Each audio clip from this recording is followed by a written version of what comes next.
আর কেউ থাকতে চাইছে না, সবাই চলে যেতে চাইছে বাংলাদেশ থেকে, এবং ভারতের সঙ্গে তারা একযোগে বাংলাদেশে ফ্রি, ফেয়ার অ্যান্ড ইনক্লুসিভ ইলেকশনের কথা বলছে, আওয়ামী লীগের ওপর থেকে নিষেধাজ্ঞা প্রত্যাহারের কথা বলছে, এমনকি ইউনূসকে সরিয়ে দিয়ে তারেকের আসার সম্ভাবনা একমাত্র তখনই হবে যখন আওয়ামী লীগ ঘুরে দাঁড়াবে, এবং সেই ক্ষেত্রে শেখ হাসিনা না হলেও সজীব অজয় জয় বা মুজিব পরিবারের কেউ আসবে। এখন পর্যন্ত আমার কাছে যে সকল তথ্য আছে, সেটা পারিবারিকগতভাবে হোক বা যেখান থেকেই হোক না কেন, খালেদা জিয়া 2 দিন আগেই মারা গেছেন। মূলত বাংলাদেশের নিরাপত্তা উপদেষ্টা আপনার খলিলুর রহমান তার ছুটাছুটি আমেরিকা, লন্ডন, দোহা, ভারত, ইভেন বাংলাদেশে আমেরিকান এমবেসি তার ছুটছেন।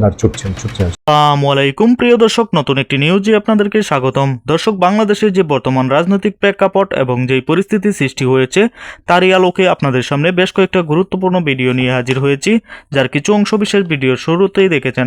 দর্শক, ভিডিওর শুরুটা দেখেই কিন্তু বুঝতে পেরেছেন আজকের ভিডিওটা কতটা গুরুত্বপূর্ণ হতে চলেছে, তাই বলবো 1 সেকেন্ডও না টেনে পুরো ভিডিওটি দেখবেন। চ্যানেলে নতুন হলে সাবস্ক্রাইব করে রাখবেন পরবর্তী আপডেট পাওয়ার জন্য। ভিডিওতে একটি লাইক করে দেখতে থাকুন সম্পূর্ণ ভিডিওটি।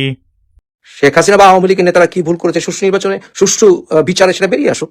সুষ্ঠু বিচারও হবে না, কিন্তু তুমি আবার বিচারের কথাও বলবে, আবার নির্বাচনও করতে দেবে না। যেমন বিএনপি নির্বাচনে যায়নি, আর নির্বাচন করতে না দেওয়ার একটা তো আওয়ামী লীগকেও নির্বাচন করতে না দেওয়ার জন্য এই সকল বিডিআর এর নাটক সাজালে। বিডিআর এটা একটা প্রহসনমূলক ইনভেস্টিগেশন রিপোর্ট এসছে, আপনিও জানেন আমিও জানি। তো যাই হোক, নেভারদিলেস আওয়ামী লীগকে নির্বাচন করতে দেবে না। আর ওদিকে বিএনপি, আপনি আমি তারেককে নির্দোষ মনে করি বা করি না সেটা আলাদা, কিন্তু তারেকের পেছনে 21শে আগস্ট গ্রেনেড হামলা বা এবং অন্যান্য 10 ট্রাক মামলা, অস্ত্র মামলা এসব রয়ে গেছে। আপনাদের নিশ্চয়ই মনে আছে যে বিচারটি রায় হয়েছে সেটা আসলে প্রসিডিউরাল সমস্যার কারণে, মূলত সংক্ষেপে বলতে গেলে। এর অর্থ এই নয় যে 21শে আগস্ট কেউ ঘটায়নি, এর অর্থ এই নয় নতুন করে আবার মামলা আসবে না, এর অর্থ এই নয় যে হাওয়া ভবনের কেলেঙ্কারি সমস্যা সমাধান হয়ে গেছে। এসব কিছু মাথায় নিয়ে তারেক দেশের প্রধানমন্ত্রী হবে, যেই দলটি আসলে এখন যথেষ্ট মিসম্যানেজমেন্টে আছে। অপরদিকে জামাত হবে বাংলাদেশের প্রধান বিরোধী দল বা দেশের প্রধান দল, এবং তাদের সাথে ইসলামী অনেকগুলি মৌলবাদী গোষ্ঠী এসে হাত মিলাচ্ছে। এটা ইন্ডিয়া মেনে নেবে না কখনোই, যখন ইন্ডিয়া বাংলাদেশ জন্মের পেছনে সবচাইতে বড় ভূমিকা পালন করেছে, যে তাদের পার্লামেন্টে তাদের স্বার্থের কথা বলার মতো বা প্রতিবেশী দেশটির সাথে বন্ধুত্ব রাখার উচিত, এই কথা বলার মতো কোনো দল পার্লামেন্টে থাকবে না। সেই পার্লামেন্ট কলাপস হতেই হবে যদি অল ইনক্লুসিভ নির্বাচন না হয়।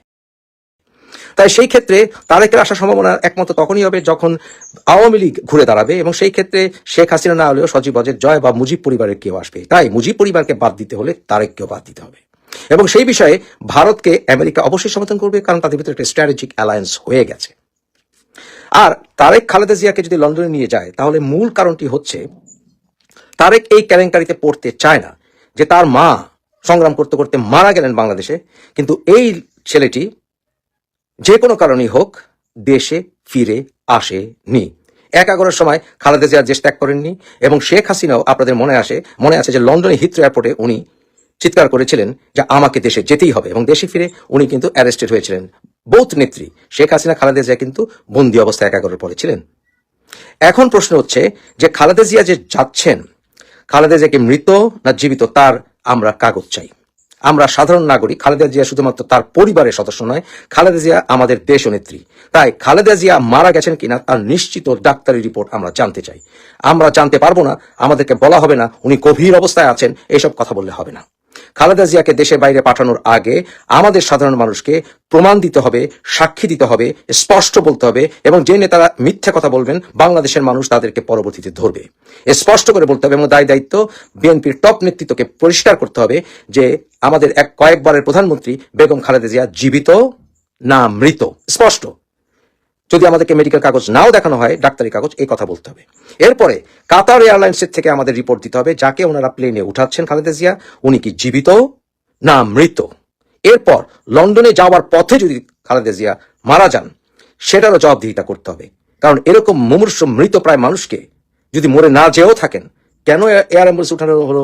সেটা কি তারেককে দায়মুক্ত করার জন্য নাকি যে ও আসেনি?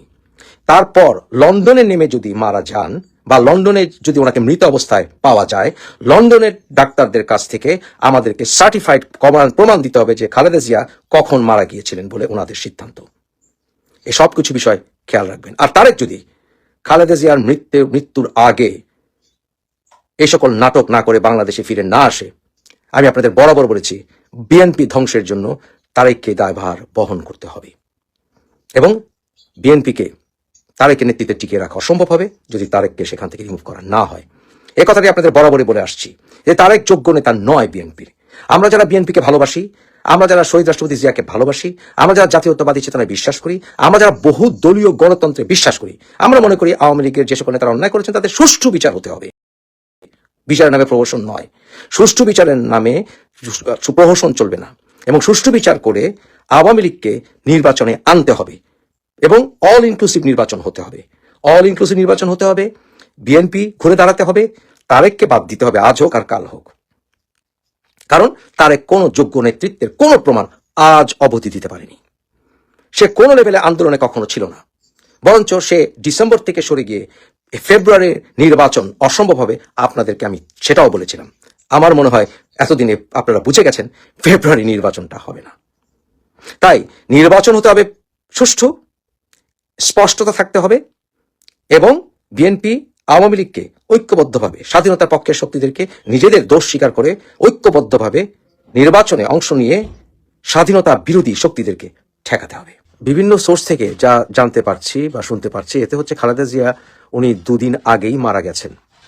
কিন্তু যা বললাম, যেহেতু পার্টিগত সিদ্ধান্ত ছিল যে এই বিষয়ে আসলে পার্টি থেকে যতক্ষণ পর্যন্ত অফিসিয়ালি কিছু না বলা হবে ততক্ষণ পর্যন্ত কেউ যেন এই কথা না বলে যে খালেদা জিয়া মারা গেছেন। সেই সিদ্ধান্তের প্রতি শ্রদ্ধা রেখে এতক্ষণ আমি এই বিষয়ে আপনাদেরকে আমার কাছে যা তথ্য আছে তা স্পষ্ট করে বলিনি। তবে স্পষ্টত যেটা হচ্ছে, এখন পর্যন্ত আমার কাছে যে সকল তথ্য আছে, সেটা পারিবারিকগতভাবে হোক বা যেখান থেকেই হোক না কেন, খালেদা জিয়া 2 দিন আগেই মারা গেছেন। খালেদা জিয়ার এখন যে ভেন্টিলেশন লাগিয়ে রাখা হয়েছে, সেটা কেন লাগিয়ে রাখা হচ্ছে আপনাদের বুঝতে হবে যে এভার কেয়ার হাসপাতালটা কোথায়। সেটা একটি অত্যন্ত সিকিউর এলাকা। তাদের পাশে এখন আবার 1971 সালের মতো রাশিয়া এসে দাঁড়িয়েছে, বাংলাদেশ আওয়ামী লীগের পাশে আবারও রাশিয়া এসে দাঁড়িয়েছে। রাশিয়া যেভাবে 1971 সালে বাংলাদেশ আওয়ামী লীগকে সমর্থন জানিয়েছিল, ভারত যেভাবে সমর্থন জানিয়েছিল এবং বাংলাদেশ আওয়ামী লীগের নেতৃত্বে যেভাবে বাংলাদেশ স্বাধীন হয়েছিল, আবার এই 2025 সালে আবার 2026 সালে এসে রাশিয়া এবং ভারতের সমর্থনে আবারও বাংলাদেশ আওয়ামী লীগ রাজপথ কাঁপাবে, রাজপথ দখল করবে, আবার বাংলাদেশকে নতুন করে স্বাধীন করবে এই রাজাকারদের হাত থেকে। 100% লিখে রাখুন। এই নিয়ে গতকালকেই পুতিন ভারত সফরে আসার পরে একটা বিশাল বৈঠক হয়ে যায়। বৈঠকের মধ্যে মূল বিষয় একটাই ছিল, বাংলাদেশের রাজনীতি এবং আওয়ামী লীগকে কিভাবে বাংলাদেশে আবার প্রত্যাবর্তন করানো যায়। কেন এই বিষয়টা বেশি গুরুত্বপূর্ণ হয়ে পড়ে, তার মেইন রিজন হচ্ছে বাংলাদেশ দক্ষিণ এশিয়ার মধ্যে খুবই গুরুত্বপূর্ণ একটা জায়গা। এই জায়গার মধ্যে রাশিয়া এবং ভারতের বলয়ের যে রেজিমটা থাকবে, তাহলে ভারতের জন্য সুবিধা এবং রাশিয়ার জন্য সুবিধা দক্ষিণ এশিয়ার মধ্যে কন্ট্রোল করা। সেই কারণে রাশিয়া এবং ভারত একসাথে জয়েন্টলি ভাবে কাজ করছে বাংলাদেশের মধ্যে আওয়ামী লীগকে আবার পুনঃপ্রতিষ্ঠা করার জন্য, আবার আওয়ামী লীগকে ক্ষমতায় বসানোর জন্য। তাই যা কিছু করা প্রয়োজন রাশিয়া সাপোর্ট করবে ভারতকে এবং ভারত 100% আওয়ামী লীগকে আবার প্রত্যাবর্তন করাবে বাংলাদেশের রাজনীতিতে। শেখ হাসিনা হয়তো যদি বেঁচে থাকে, শেখ হাসিনাকেও প্রত্যাবর্তন করাবে বাংলাদেশে। খুব শীঘ্রই সেটা করার চেষ্টা করছে ভারত। রাশিয়া কিন্তু প্রিয় দর্শক, সম্পূর্ণ ভিডিওটি দেখলেন, অবশ্যই বুঝতে পেরেছেন ভিডিওটি গুরুত্বপূর্ণ ছিল। দর্শক, এই ভিডিওতে যে তথ্যগুলো আপনারা পেয়েছেন, এ বিষয়ে আপনাদের কি মতামত তা অবশ্যই কমেন্টে জানাবেন এবং পরবর্তী আপডেট ভিডিওগুলো সবার আগে পেতে চ্যানেলটিকে এখনই সাবস্ক্রাইব করে রাখুন। এই মুহূর্তে বিদায় নিচ্ছি, দেখা হবে পরবর্তী কোনো ভিডিওতে। সে পর্যন্ত ভালো থাকুন, সুস্থ থাকুন। আসসালামু আলাইকুম।